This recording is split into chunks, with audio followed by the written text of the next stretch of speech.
Good morning everyone. मेरा नाम है सुधीर सिंह और आप देख रहे हैं टॉपर्स एजुकेशन। आज की वीडियो में हम बात करने वाले हैं टेंस के बारे में। टेंस जो एक बहुत ही इम्पोर्टेंट टॉपिक है जिसका यूज हमें क्लास 6 से लेकर 12 तक और आगे एसएससी में भी पढ़ता है। हम उसके बारे में आज जानेंगे और कुछ ऐसे कॉन्सेप्ट्स के बारे में बात करेंगे जो बिल्कुल हमें जो टेंस में प्रॉब्लम्स आती हैं, जो लगातार हम फेस करते हैं, उसको पूरी तरीके से दूर कर देंगे। तो आपसे बस यही निवेदन है कि इस वीडियो को लास्ट तक देखें, बीच में न छोड़ें, ताकि आपको जो भी कॉन्सेप्ट मैं बताऊं या जो कुछ मैं भी बताऊं वो आपको क्लियर हो सके। सो शुरू करते हैं।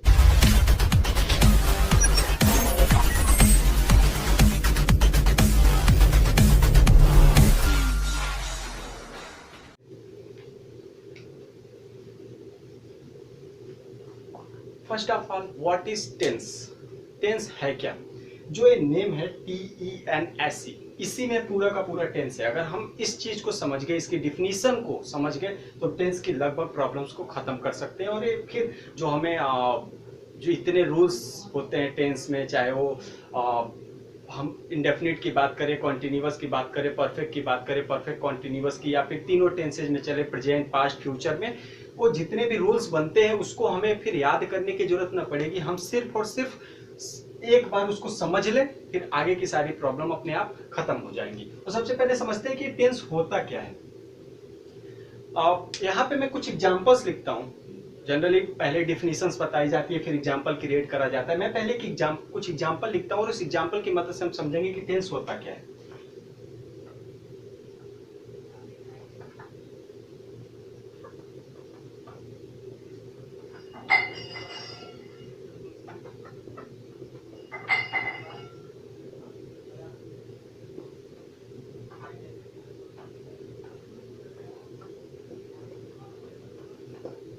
यहाँ पे मैंने कुछ एग्जांपल लिखे हैं जो रैंडम टेंसेस से मैंने उठाए हुए हैं। अलग अलग टेंस के एग्जांपल हैं, हम उसको बाद में देखेंगे। फिलहाल यहाँ पे मैंने एक सब्जेक्ट लिया है राम, जो तीनों टेंसेज में कॉमन है। दूसरे में मैंने ऑब्जेक्ट लिया हुआ है स्कूल, जो तीनों एग्जांपल्स में कॉमन है। This is 1, 2 and 3। पहला एग्जांपल है प्रेजेंट इंडेफिनिट, दूसरा प्रेजेंट कॉन्टिन्यूअस और तीसरा प्रेजेंट परफेक्ट टेंस का। अब मान लेते हैं कि राम कोई स्टूडेंट है और वह 7 बजे स्कूल जाता है। सुबह के 7 बजे स्कूल जाता है, 8 बजे स्कूल पहुंच जाता है। अगर आपसे सवाल किया जाए कि राम 7:30 बजे कहाँ होगा, किस जगह पे होगा, तो आप बोलेंगे कि राम स्कूल जा रहा होगा।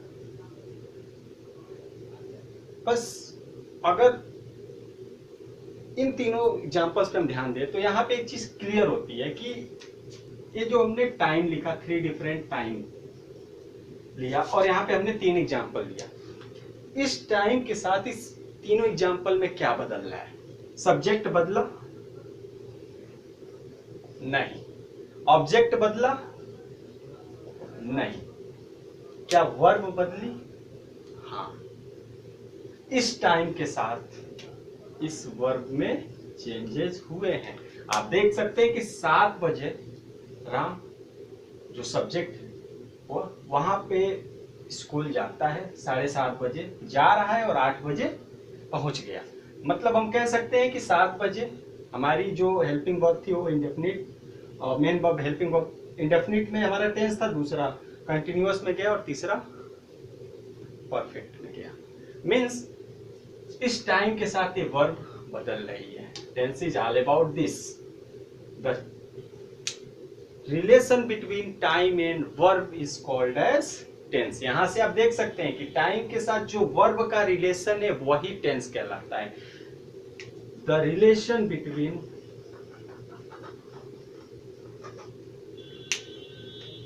Time and verb. So we can say that the change in verb with respect to time is called tense. अगर वर्ब में टाइम के रिस्पेक्ट में कोई चेंज हो रही है उसे ही हम टेंस कहेंगे। सो अब हमें एक चीज यहां से और क्लियर होती है कि जब टाइम बदल रहा है तो टेंस बदल रहा है। ठीक है, अलग अलग यहाँ पे इंडेफिनिट आया, कॉन्टिन्यूअस आया, परफेक्ट आया। लेकिन उस बदलने के साथ हमको कुछ चीजें भी दिख रही है कि ना सब्जेक्ट बदल रहा है ना ऑब्जेक्ट बदल रहा है। बदल रही है क्या? तो वर्ब बदल रही है। वर्ब पहले वाले में देखो, आप दूसरे वाले में देखो, आप तीसरे वाले में देखो, सिर्फ वर्ब बदल रही है। मीन्स हम अब चलते हैं एक ऐसा एक जोन बनाते हैं जहां पे हमको बहुत सारी चीजें नहीं पढ़नी, हमको सिर्फ वही चीजें पढ़नी है जो इसको हम आसानी से याद रख सके या फिर हम इसको आसान कर सके, हम उन्हीं चीजों पे ध्यान देंगे। तो यहाँ पे दो चीजें समझ में आ गई हमको, टेंस है क्या और हमको पढ़ना क्या है। टेंस और उसके साथ में हमको वर्ब। टेंस को 3 पार्ट में डिवाइड किया गया है। पहला जो है प्रेजेंट टेंस, दूसरा पास्ट टेंस और तीसरा फ्यूचर टेंस। ठीक, और हर टेंस का चाहे प्रेजेंट हो या पास्ट और फ्यूचर हो 3 पार्ट, इनको फर्दर 3 सब पार्ट में डिवाइड किया गया है। पहला इंडेफिनिट टेंस, दूसरा कॉन्टिन्यूअस टेंस, तीसरा परफेक्ट टेंस और चौथा परफेक्ट कॉन्टिन्यूअस टेंस। ठीक है, चाहे बात करें प्रेजेंट की या पास्ट की या फ्यूचर की, सब में 4 सब अलग अलग पार्ट्स बने हुए हैं। Indefinite part, continuous part, perfect part and perfect continuous part. अब अगर हम बात करें टोटल जो टेंसेस का नंबर होता है वो होता है 12 और हर टेंस में अबाउट 6 रूल बनते हैं। और इस तरीके से हम देखें तो टोटल टेंस के दौरान हमको 72 रूल्स याद करने पड़ते हैं, तो 72 रूल्स देखने पड़ते हैं। बट हम लोग कुछ इसको इस तरह से पढ़ने वाले हैं कि ये 70 रूल्स बनेंगे तो सही, पर हमारे लिए सिर्फ 18 रूल्स होंगे। हम सिर्फ इसको इस तरीके से पढ़ने वाले हैं कि यहाँ पे सिर्फ 6 इंटू ना होकर 6+ हो जाएगा। तो शुरू करते हैं, आखिर ये जो जादू है होगा कैसे। 12 इंटू 6, 12 + 6 कैसे होने वाला है।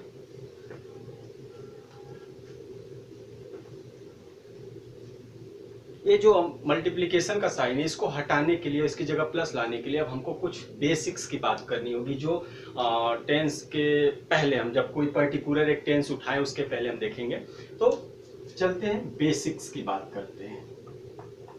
आखिर वो बेसिक्स है कौन जिसकी वजह से हमारा टेंस बहुत ज़्यादा सिंप्लीफाई होने वाला है। तो सबसे पहले बात करें तो हम अगर टेंस के दौरान देखें तो वर्ब ही सबसे ज़्यादा बदलती रहेगी। और वर्ब के केस में हमारे पास 2 वर्ब है, एक हेल्पिंग वर्ब और एक मेन वर्ब, सहायक क्रिया और मुख्य क्रिया। हेल्पिंग वर्ब जो मेन वर्ब को हेल्प करे, नेम से ही इसको ऑक्सिलरी वर्ब भी बोला जाता है। ठीक, हेल्पिंग वर्ब और ऑक्सिलरी वर्ब। उसके अलावा हर टेंस में मैंने बताया कि 6 अलग अलग रूल्स बन रहे हैं। वो 6 रूल्स का एक बेसिक कॉन्सेप्ट होता है। बेसिक जैसे कहते हैं पैटर्न हो, तो उस पैटर्न पे वो सारे चलते रहते हैं। बस कुछ ऐसी चीजें हैं जो बदलेंगी और उसी बदलाव को हमें नोटिस करना है, बाकी सारी चीजें हम कॉमन छोड़ देंगे। तो शुरू करते हैं सबसे पहले वर्ब को लेके।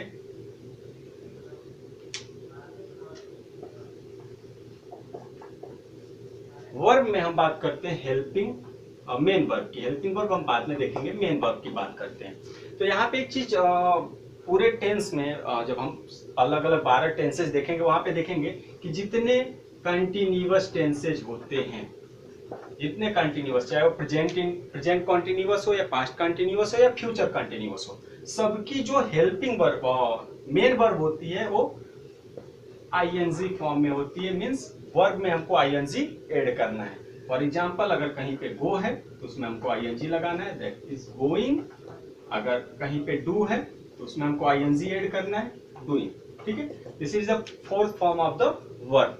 ठीक है, वर्ब की 5 फॉर्म होती है, एक प्रेजेंट, पास्ट पार्टिसिपल, एक आईएनजी आएगा, एक में एस और एस ऐड किया जाएगा। ठीक, अब अगर बात करें, ये हमारा कंटिन्यूअस हो गया। जितने भी परफेक्ट टेंसेज होते हैं, सारे परफेक्ट टेंस की जो मेन वर्ब होती है हमेशा वो 3rd फॉर्म में होती है, यानी पास्ट पार्टिसिपल फॉर्म में होती है। ठीक है, जैसे हमने गो लिया, गो का जो पास्ट पार्टिसिपल है 3rd फॉर्म में वो है गो, वेंट, गॉन। ठीक है, डू का जो पास्ट पार्टिसिपल है डू, डिड, डन।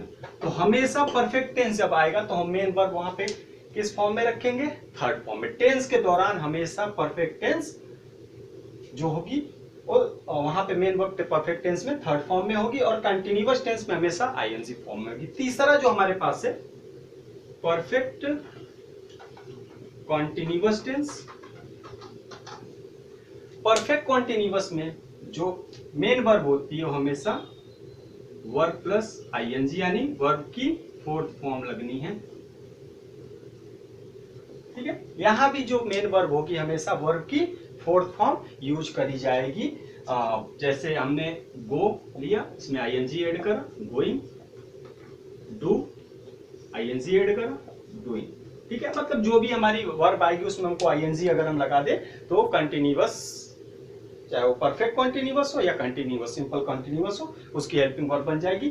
और परफेक्ट के केस में हम देखेंगे कि हमेशा वर्ब जो होती है वो थर्ड फॉर्म में होती है। तो ये चीज हमको ध्यान रखना है कि पूरे टेंस के दौरान जहां भी कंटिन्यूअस टेंस आएगा वहां पे हमको मेन वर्ब जो रखनी है आईएनजी फॉर्म में रखनी है और परफेक्ट टेंस आएगा तो वर्ब को थर्ड फॉर्म में रखना है। ये तो हमारी पहली बेसिक, जो हमारा पहला बेसिक है उसकी बात हुई। दूसरे बेसिक की हम बात करते हैं।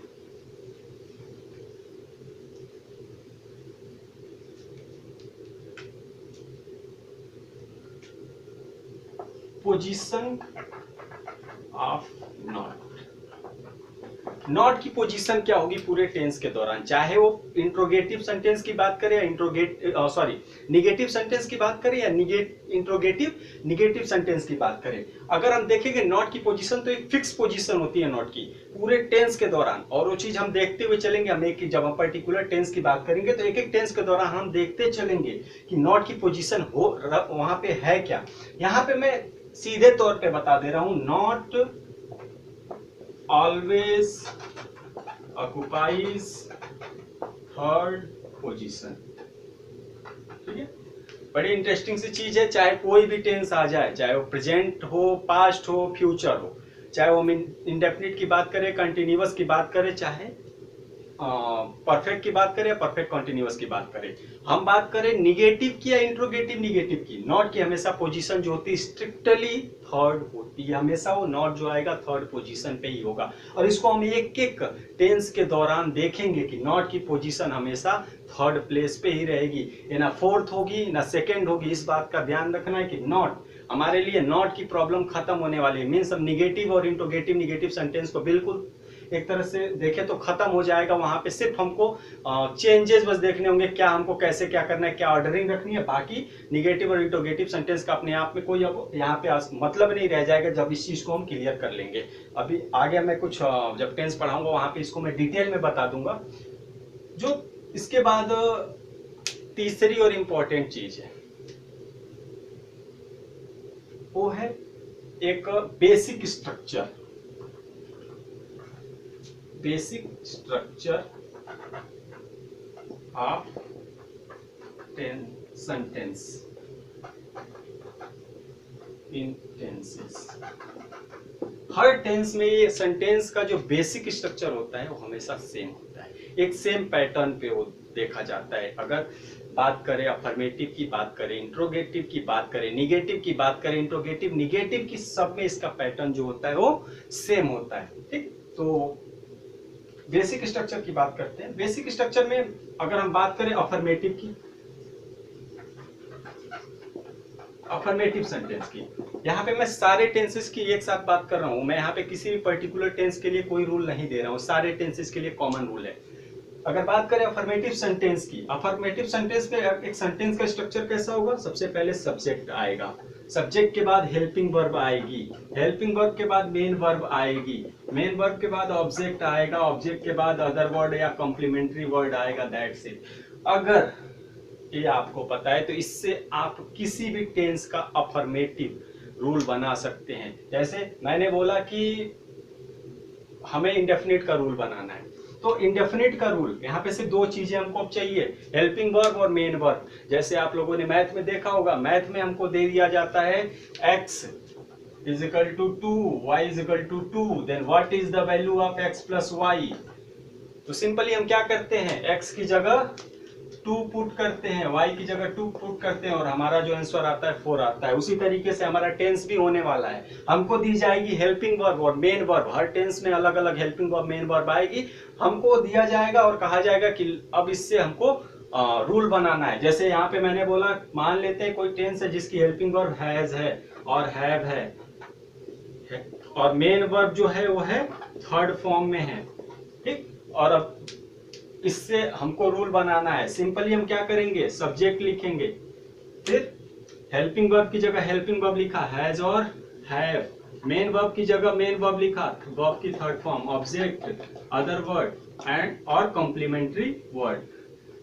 और हमारा यहाँ पे एक रूल बन के तैयार हुआ, subject plus has have plus verb की third form plus object plus other word or complementary word. और ये रूल है किसका, तो प्रेजेंट परफेक्ट टेंस का है, प्रेजेंट परफेक्ट टेंस का। बट मैंने दिया क्या वैल्यू, सिर्फ हेल्पिंग वर्ब मेन वर्ब, और इस बेसिक स्ट्रक्चर की मदद से हमने एक रूल बना लिया जो बन गया प्रेजेंट परफेक्ट टेंस के अफर्मेटिव सेंटेंस का। अब इससे एक एग्जांपल हम सॉल्व कर लेते हैं ताकि समझ में आए कि इस रूल का मतलब है क्या। जैसे हमको पता है कि वह घर जा चुका है, ठीक है। तो इस रूल की मदद से हम क्या करेंगे, कह रहा है सबसे पहले सब्जेक्ट लेके आइए, सब्जेक्ट क्या है, ही। फिर उसके बाद हैज और हैव, अगर सिंगुलर नंबर है तो हैज, अगर प्लूरल आती है तो हैव। इस चीज हम बाद में डिस्कस करेंगे इस चीज को। तो यहाँ पे जो होगी हेल्पिंग वर्ब हैज और वर्ब की थर्ड फॉर्म ही has went to home, that's it. तो हमने देखा कि हमारे पास एक बेसिक स्ट्रक्चर है, उस बेसिक स्ट्रक्चर की मदद से हमने एक रूल बनाया, उस रूल से हमने एक एग्जांपल सॉल्व करा और हमको बस वैल्यू क्या मिलनी है, हेल्पिंग वर्ब और मेन वर्ब। अगर ये मिल जाएगा हम रूल बना लेंगे, ठीक। अब इसके बाद ये तो हमारा अफर्मेटिव हो गया, हमने बात कर ली अफर्मेटिव सेंटेंस के। बात करते हैं निगेटिव सेंटेंस की। Actually negative sentence affirmative sentence का ही एक ऐसा फॉर्म है जहां हम किसी भी चीज को डिनाई करते हैं, मना करते हैं। जैसे हमने बोला राम घर जाता है, तो निगेटिव सेंटेंस बोलेगा राम घर नहीं जाता है, ठीक है। तो सिंपली अभी मैंने शुरू में रूल बताया था कि हम थर्ड पोजीशन पे नॉट प्लेस करेंगे तो निगेटिव सेंटेंस बन जाएगा। कैसे, हमने अभी एक रूल देखा जिसमें subject plus helping verb, main verb, object और अदर वर्ड था, ठीक है। इसमें हम थर्ड पोजीशन देखते हैं, फर्स्ट, सेकेंड एंड थर्ड, ये वाला आ रहा है, मतलब हेल्पिंग वर्ब और मेन वर्ब के बीच आ रहा है। अब मैं यहाँ पे ये नहीं कहने जा रहा हूँ कि हेल्पिंग वर्ब के बाद आएगा, ये भी नहीं कहूंगा कि मेन वर्ब के पहले आएगा या कहाँ आएगा, कुछ एक्चुअली मैं जज ही नहीं करने वाला हूँ। बस मैं इतना जानता हूँ कि थर्ड पोजीशन पे आएगा। आप भी इसी चीज को ध्यान में दो कि नॉट हमेशा थर्ड पोजीशन पे ही आएगा। और ये इतना ज्यादा हेल्पफुल होने वाला है कि हम इस चीज से हमारा एकदम बिल्कुल प्रॉब्लम है हमारी सॉल्व हो जानी है कि नॉट कहाँ पे आना है, ठीक है। तो यहाँ पे अब जो रूल बनेगा हमारा, सबसे पहले सब्जेक्ट, सब्जेक्ट के बाद हेल्पिंग वर्ब, उसके बाद नॉट, फिर मेन वर्ब, उसके बाद ऑब्जेक्ट, अदर वर्ड, ठीक है। और यहाँ पे देखो नॉट की पोजीशन क्या आई, थर्ड, ठीक। Not always occupies third position, इस बात को हमें एकदम ध्यान में रखना है, नॉट की पोजीशन थर्ड ही रहेगी। और इसमें जो अफर्मेटिव सेंटेंस है उसमें थर्ड पोजीशन पे हमने नॉट लगा दिया, क्या बन गया, निगेटिव बन गया। तो एक और यहाँ पे हमको आसानी हो गई कि अगर हमको अफर्मेटिव सेंटेंस दे दिया गया और बात कर दिया ट्रांसफॉर्मेशन की और कहा कि इसको निगेटिव सेंटेंस में आप चेंज करो, तो वहां पे आपको बहुत कुछ नहीं सोचना है, सीधे थर्ड पोजीशन पे नॉट को लगा देना है, बन जाएगा negative sentence. Maximum of cases में यही होना है। कुछ ऐसे केस हैं जहाँ पे हमको थोड़ा सा ध्यान देना है, हेल्पिंग वर्ब बदलेगी या मेन वर्ब में थोड़ी बहुत चेंजेस होगी, तो वहां पे मैं स्पेशली बता दूंगा, लेकिन ज्यादातर टेंसेज में यही होना है, ठीक। तो ये हो गया। अब यहाँ पे हमको वापस से वही चीज, हेल्पिंग वर्ब दे दी जाएगी, मेन वर्ब दे दी जाएगी, चाहे किसी भी टेंस की हो।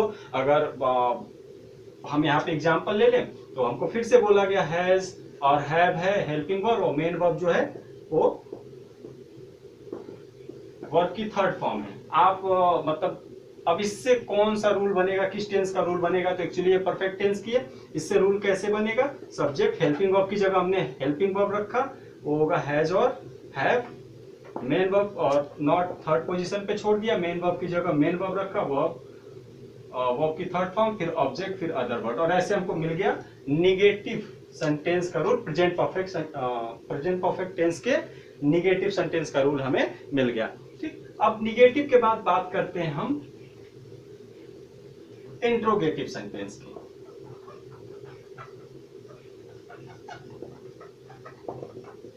इंट्रोगेटिव सेंटेंस में एक खास बात है कि अगर कहीं पे हेल्पिंग वर्ब सब्जेक्ट के बाद आती है तो आएगा अफर्मेटिव में, लेकिन अगर हेल्पिंग वर्ब सब्जेक्ट से पहले आ जाए तो उसको हम रखेंगे इंट्रोगेटिव सेंटेंस में। अब वहां पे अगर नॉट है तो निगेटिव हो जाएगा, इस चीज को अंडरस्टूड करना है। जैसे अब इसका सिंपली हमने अफर्मेटिव वाला देखा कि सब्जेक्ट, इसको मान लेते हैं कुछ देर के लिए, नॉट यहाँ से हटाते हैं, अफर्मेटिव का है, यहाँ पे सब्जेक्ट के बाद हेल्पिंग वर्ब है। अगर सब्जेक्ट से पहले हेल्पिंग वर्ब आ जाए means helping verb plus subject, this is the interrogative, rule of interrogative sentence. फिर मेन वर्ब, उसके बाद ऑब्जेक्ट, फिर other word and one more important thing question mark. एक इंट्रोगेटिव सेंटेंस के पास दो चीजें होती है आइडेंटिफाई करने के लिए, एक तो उसका साइन मतलब इंट्रोगेशन साइन और क्वेश्चन मार्क जिसे हम बोलते हैं, और दूसरी चीज पोजीशन ऑफ हेल्पिंग वर्ब। अगर सब्जेक्ट से पहले हेल्पिंग वर्ब है तो वो इंट्रोगेटिव सेंटेंस होगा। ये इंट्रोगेटिव सेंटेंस में दो टाइप होते हैं, एक होते हैं क्वेश्चन वर्ड टाइप और एक होते हैं यस और no type. Question word type मतलब जिनका, या WH वर्ड टाइप जिसे हम बोलते हैं, थोड़ा सा उसको हम एक्सप्लेन कर लेते हैं यहाँ पे। पहला क्वेश्चन वर्ड और दूसरा हेल्पिंग वर्ड टाइप और यस और नो टाइप। ठीक है, क्वेश्चन वर्ड को WH वर्ड टाइप भी बोलते हैं।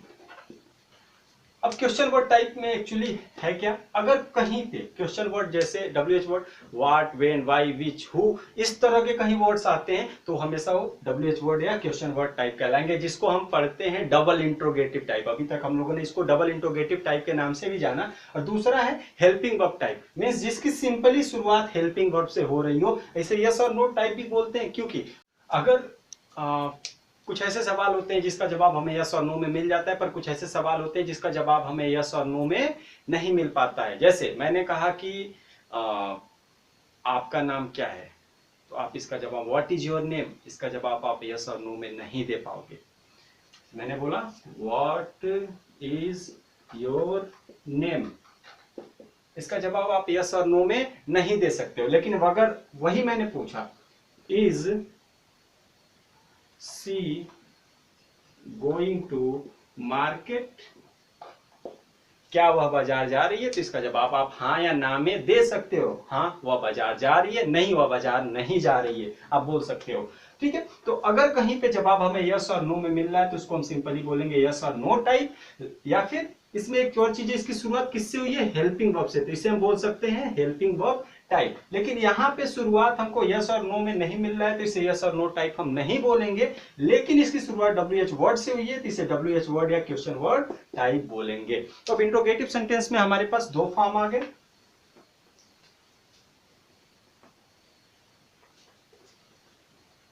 पहला क्वेश्चन वर्ड टाइप, पहले हेल्पिंग वर्ब टाइप देख लेते हैं, हेल्पिंग वर्ब टाइप और यस और नो टाइप। अब नाम से ही समझ में आ जाना है, हम इस नाम पे ज्यादा फोकस करेंगे। नाम से ही समझ में आ जा रहा है कि इसकी शुरुआत हमको हेल्पिंग वर्ब से करनी है, इसकी शुरुआत हेल्पिंग वर्ब से ही होगी। ठीक, तो हेल्पिंग वर्ब, इसका बेसिक रूल बनेगा क्या, helping verb plus subject plus main verb, object, other word and question mark. This is the basic rule of every interrogative sentence. हर एक इंट्रोगेटिव सेंटेंस के हेल्पिंग वर्ब टाइप का basic rule है जिसे हमें ध्यान रखना है। ठीक, अब इसमें अगर हेल्पिंग वर्ब आया, हेल्पिंग वर्ब की जगह हेल्पिंग वर्ब, मेन वर्ब की जगह मेन वर्ब रख देंगे, हमारा रूल तैयार हो जाएगा। ठीक, अब इसी में दूसरा जो टाइप है WH वर्ड्स वर्ड टाइप और क्वेश्चन वर्ड टाइप। ठीक है, यहाँ पे हम सिंपली ये जो अभी हेल्पिंग वर्ब टाइप लिखा उसके पहले, एक्चुअली हमने बताया इंट्रोगेटिव सेंटेंस की पहचान ही यही है कि सब्जेक्ट से पहले हेल्पिंग वर्ब होना है, इस चीज को तो हम बदल नहीं सकते। अब बस क्या होगा, इसी हेल्पिंग वर्ब के पहले एक WH वर्ड, जैसे व्हाट, व्हेन, व्हाई, व्हिच, जो भी हमारा आ रहा है WH वर्ड प्लेस कर देंगे, फिर हमारा हेल्पिंग वर्ब, उसके बाद सब्जेक्ट, फिर मेन वर्ब, उसके बाद ऑब्जेक्ट, फिर other word and lastly question mark. हमारा बेसिक रूल बनके तैयार। अब हम हेल्पिंग वर्ब की जगह हेल्पिंग वर्ब रख देंगे, मेन वर्ब की जगह मेन वर्ब रख देंगे। हर टेंस का अलग अलग हेल्पिंग वर्ब मेन वर्ब आएगा, उसके कॉम्बिनेशन आएगा, उसके हिसाब से हम रख देंगे, हमारा वहां का रूल तैयार हो गया। तो ये तो हमने बेसिक रूल देख लिया इंट्रोगेटिव सेंटेंस का। अब इसके बाद बात करते हैं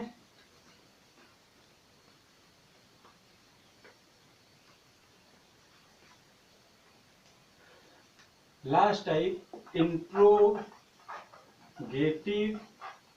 निगेटिव सेंटेंस की। और इंट्रोगेटिव निगेटिव सेंटेंस में पहला हमारा जो आएगा वो आएगा हेल्पिंग वर्ब टाइप या यस और नो टाइप। ठीक है, अभी हमने देखा अब अगर अफर्मेटिव में हमने थर्ड पोजीशन पे नॉट को प्लेस करा तो निगेटिव बना। अगर वैसे हम इंट्रोगेटिव में थर्ड पोजीशन पे नॉट प्लेस कर देंगे तो हमारा इंट्रोगेटिव निगेटिव बन जाएगा। इसमें बहुत ज्यादा कुछ इतना ज्यादा सोचने की जरूरत नहीं, परेशान होने की जरूरत नहीं। अफर्मेटिव में थर्ड पोजीशन पे नॉट को प्लेस करो, निगेटिव बन रहा है। इंट्रोगेटिव में थर्ड पोजीशन पे नॉट को प्लेस करो, इंट्रोगेटिव निगेटिव बनेगा। ठीक है, तो यहाँ पे हमको क्या करना है, हेल्पिंग वर्ब टाइप में सबसे पहले हेल्पिंग वर्ब पुट करना है, उसके बाद हमारा सब्जेक्ट आएगा, फिर नॉट आएगा। पोजीशन देखो आप 1 2 एंड 3, हमेशा नॉट को थर्ड पोजीशन पे रखना है। उसके बाद मेन वर्ब, फिर ऑब्जेक्ट, फिर other word and lastly question mark. हमारा रूल बन के तैयार। अब हेल्पिंग वर्ब की जगह हेल्पिंग वर्ब रखना है, मेन वर्ब की जगह मेन वर्ब रखना है, हमारा पर्टिकुलर टेंस का रूल तैयार हो जाएगा। इसमें जो दूसरा टाइप आता है WH वर्ड्स टाइप, जिसे हम क्वेश्चन वर्ड टाइप ही बोलेंगे। इसमें हमको क्या करना है, इस हेल्पिंग वर्ब इसको तो हम आगे पीछे कहीं कर नहीं सकते, बस इसके पहले WH वर्ड प्लेस कर देना है। मजा तो यहां आने वाला है। WH वर्ड्स, उसके बाद उसके बाद हेल्पिंग वर्ब। अब थर्ड पोजीशन, ये हो गया 1, ये हो गया 2 और अगला आया थर्ड पोजीशन। यहाँ पे हम लगा देते हैं नॉट, फिर मेन वर्ब, फिर ऑब्जेक्ट, फिर other word and question mark. Okay, अभी नहीं हो रहा, सब्जेक्ट प्लस मेन वर्ब। सही है? नहीं, अब यहाँ पे गलती हो गई हमसे, थर्ड पोजीशन पे लाने के चक्कर में हमने सेंटेंस का ऑर्डर ही बिगाड़ दिया। पर कोई बात नहीं, एक्चुअली ये होगा क्या, WH word plus helping verb plus subject plus not होगा, main verb, object, other word and question mark. और यहाँ पे पोजीशन जो हो रही है नॉट की फोर्थ हो जा रही है। ओके, अब ये प्रॉब्लम हो गई क्योंकि अभी तक मैं कह रहा था नॉट हमेशा चाहे कोई भी इंट्रोगेटिव निगेटिव हो या निगेटिव हो थर्ड पोजीशन पे रहेगा, पर मैं खुद फोर्थ पोजीशन कर रहा हूँ। तो नहीं, ये दिख रहा है फोर्थ पोजीशन पर है नहीं, ये है नहीं फोर्थ पोजीशन। और उसको हम कैसे साबित करना है, हमको कैसे हम ये जो फोर्थ पोजीशन है सूडो फोर्थ पोजीशन है, मतलब है तो चौथा दिख रहा है पर है नहीं। कैसे? आपके घर में राशन कार्ड होगा, उस राशन कार्ड में आपके पूरे फैमिली मेंबर का नाम होगा। ठीक है, सबके नाम पे आप राशन उठाते होंगे, आपके रिश्तेदार भी होंगे, मामा मामी होंगे, मौसा मौसी होंगे, क्या उनका भी नाम राशन कार्ड पे होता है या उनके नाम पे भी आप राशन खाते हो? बिल्कुल नहीं। सेम कंडीशन यहाँ पे जो हेल्पिंग वर्ब है ना, वो एक मेहमान है, एक बाहर से आया हुआ मेहमान है जो बाहर की लॉबी में रुका हुआ है, लॉबी या तो आप जहां भी उसको रखना चाहते हो, जो गेस्ट रूम है गेस्ट रूम में रुका हुआ है। और जैसे ही एक हमेशा जब बनता है तो एक बाहर का रूम होता है जिसमें गेस्ट वगैरह रुकते हैं, फिर वो वहां से चले जाते हैं। ये आए तो हैं पर अभी चले भी जाएंगे, ज्यादातर मेहमान जो आते हैं पर चले जाते हैं और उनके नाम पे हम राशन नहीं खा पाएंगे। सेम कंडीशन ये हमारी जो पोजीशन होती है जब WH वर्ड की, वो होती है 0, यानी हम इसको मानते हैं क्या है, मेहमान है। और काउंटिंग हमारी शुरू होती है यहाँ से 1 2 एंड 3। तो ये रूल गलत है, नीचे वाला सही है। और इसीलिए यहाँ पे नॉट जो होगा वो सूडो फोर्थ पोजीशन, मतलब ये एक तरह से फोर्थ दिखेगा पर फोर्थ होगा नहीं, बिकॉज WH वर्ड हमारे लिए क्या है, एक मेहमान है, हम इसको मामा बोल लेते हैं। ये क्या है हमारे लिए, मामा जी हैं, आए हैं और चले जाएंगे। और इस तरीके से अगर ये मेहमान है तो इनकी गिनती हम इसमें नहीं कर सकते हैं। घर का ये मान लो हमारे घर के सारे मेंबर्स हैं तो इनकी गिनती हम इसमें नहीं कर सकते हैं। ये यहाँ पे बस एक मेहमान की तरह रहेंगे और मेहमान घर के मेंबर्स में काउंट नहीं किए जाते हैं। तो इस तरीके से हमारा नॉट जो आएगा वो थर्ड पोजीशन पे आएगा। थोड़ा सा यहाँ पे आपको समझना होगा, इस चीज को आप समझ लो। और इस तरीके से हमारा बेसिक रूल यहाँ पे खत्म होता है। 3 चीजें हमको ध्यान रखनी है, नॉट की पोजीशन क्या होगी, बेसिक रूल्स। अब इस बेसिक रूल को आपने देख लिया।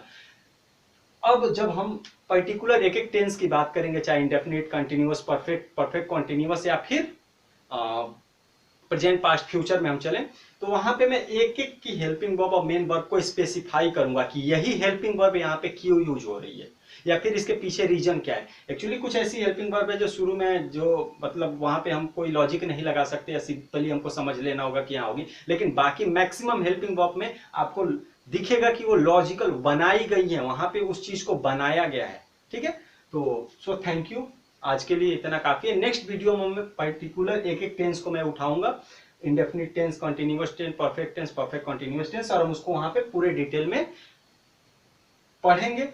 सो थैंक यू। अगर आप चैनल पे नए हो तो चैनल को सब्सक्राइब कर लो, इस तरह की बहुत सारी वीडियोज आपको मिलेंगी, और शेयर करना ना भूलिए। Thank you.